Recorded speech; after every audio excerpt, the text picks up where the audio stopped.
You may have come across the term cryptocurrency a lot, on YouTube, in the newspapers, and even on the news. Assuming that the main reason why you are currently watching this video is out of pure curiosity or because you are now ready to get into the crypto space, we are going to take a step-by-step approach using questions that many of you may be seeking answers to, like, what is cryptocurrency? What uses do cryptocurrencies have? Where can one get cryptocurrencies? And is it safe to use cryptocurrencies? Hey, and welcome to Crypto Cash Channel. In today's video, we are going to find out what cryptocurrencies are all about, how they work, who controls them, and the uses they have. But first, a sub to the channel would be very appreciated. Make sure to comment, to share the video, and don't forget to leave a thumbs up for the video. Let's get into it.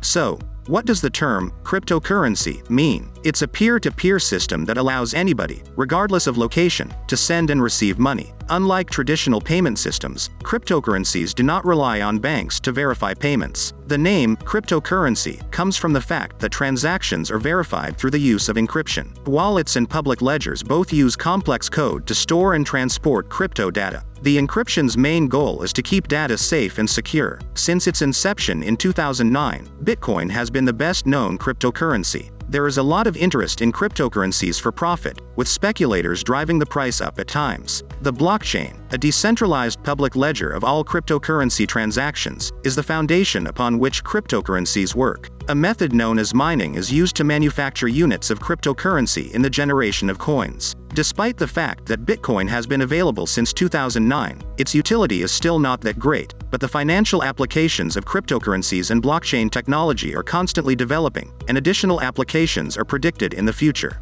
The technology might one day be used to trade financial assets like bonds, stocks, and more. Today, cryptocurrencies are in the thousands. Among the most well-known are Bitcoin, the most popular. We also have Ether, which was created in 2015 as part of the Ethereum blockchain technology. It is the second most widely traded after Bitcoin. We also have Litecoin, and when compared to Bitcoin, it has made more rapid progress in developing new innovations, including speedier payments and methods that allow for a greater number of transactions. When learning about cryptocurrencies, you may come across the word altcoin severally. The term altcoin refers to other cryptocurrencies apart from Bitcoin. So how do you purchase cryptocurrencies? Well, you may be concerned about the safety of purchasing cryptocurrencies if you don't know how to go about it, but don't worry, we will take you through it. There are usually 3 stages to the process. These are the ones we'd like to point out. The first step is to select a platform. Traditional brokers and specialized Bitcoin exchanges are the most common options, and we are talking about brokers with a long history, not just any broker. Cryptocurrency and other financial assets may be purchased and sold using these online brokers. Brokers have fewer crypto features on their platforms but reduce trading expenses.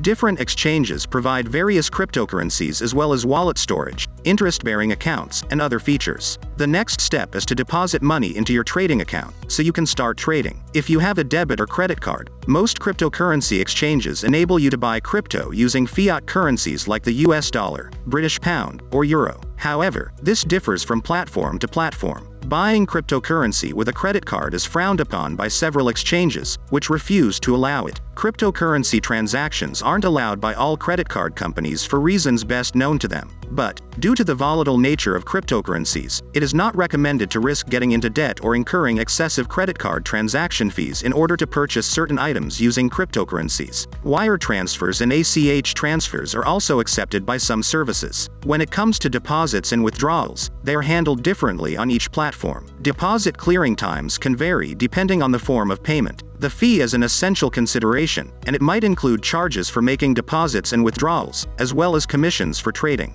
It's a good idea to do some preliminary research on the fees associated with various payment methods and platforms. The final step is placing an order. This is where you use your broker or exchange to place an order. In your desired exchange platform, using your phone or computer, you can acquire cryptocurrencies by clicking Buy, selecting the order type, entering the desired number of coins, and then completing your order. Selling orders are handled in the same way as buying orders. PayPal, Cash App, and Venmo are among the platforms that allow users to purchase, sell, and store cryptocurrencies. Investing in cryptocurrency may be done in a variety of ways. There are different investment vehicles currently. When it comes to investing in Bitcoin, there are both Bitcoin ETFs and Bitcoin mutual funds to select from. Retail investors may get a taste of Bitcoin through these vehicles. Shares of Bitcoin trusts can be purchased as well using a traditional brokerage account. For those who aren't interested in directly owning a cryptocurrency, there are other ways to invest in blockchain technology. For instance, you might invest in firms that make use of blockchain technology by purchasing their shares or ETFs. Your investing objectives and risk tolerance will play a role in determining which choice is best for you. After buying, the next thing you need to know is how and where to store your cryptocurrencies. Well, the safest way to keep your crypto is to keep it in a secure wallet. The private keys to your cryptocurrencies are often held in crypto wallets, which can either be physical hardware or online software. You can keep your assets directly on the exchange if it offers wallet services. However, you should also note that a wallet isn't automatically provided by every exchange or broker. You can pick a wallet from a variety of wallet service providers. In the crypto world, you will come across the term hot wallets and cold wallets. The term hot wallets refers to crypto storage that employs internet software to preserve the secret keys to your assets, such as bitcoins. Alternatively, you can store your private keys safely with a cold wallet instead than a hot wallet by utilizing an offline electronic device. If you're using a cold wallet to store your cryptocurrency, you may have to pay transaction fees. After buying and storing your crypto, you can use them to purchase items or services on the internet. When Bitcoin was initially introduced, it was envisioned as a currency that could be used to buy everything from a cup of coffee to a computer or even a house. Although the number of institutions that accept cryptocurrencies is increasing, major transactions utilizing the currency remain rare. Overstock.com was one of the first to take Bitcoin. Also, Home Depot, Rakuten, and Shopify accept it. Some premium stores also are already accepting cryptocurrency as payment. AXA Swiss insurers also began accepting Bitcoin as payment in April 2021 by announcing that they had done so due to regulatory issues. In the United States, home and car insurance provider Premier Shield Insurance also accepts Bitcoin as payment for premiums. There are also some scams and fraud revolving around or involving cryptocurrencies. It's unfortunate that cryptocurrency crime is on the rise, and it's something to be concerned about. The internet is crowded with bogus sites touting huge profits with no risk of losing money if you keep investing. Cryptocurrency thieves market non-existent investment possibilities in digital currencies and create the appearance of enormous profits by paying off existing investors with new investors' money. Before BitClub Network's culprits were arrested in December 2019, the scheme had raised over $700 million. There is also an increasing number of people that are being tricked into investing or trading virtual currencies using dating apps or social media. In 2021, the FBI's Internet Crime Complaint Center received over 1,800 allegations of crypto-focused romantic scams, resulting in losses of $133 million.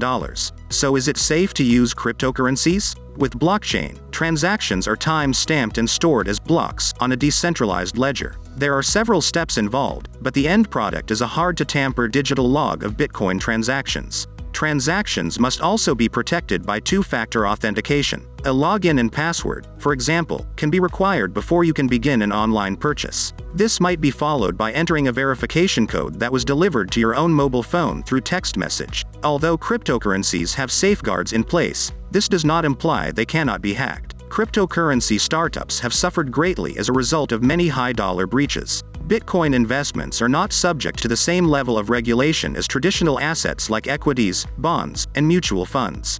And that's all from this video. Thanks for watching. What do you think about cryptocurrencies? Will you invest in them? Comment below. Let's engage. Also, if you are interested in more videos like this, make sure you like this video, share and subscribe to our channel. Don't forget to turn on the notification bell for more amazing videos. See you in the next video.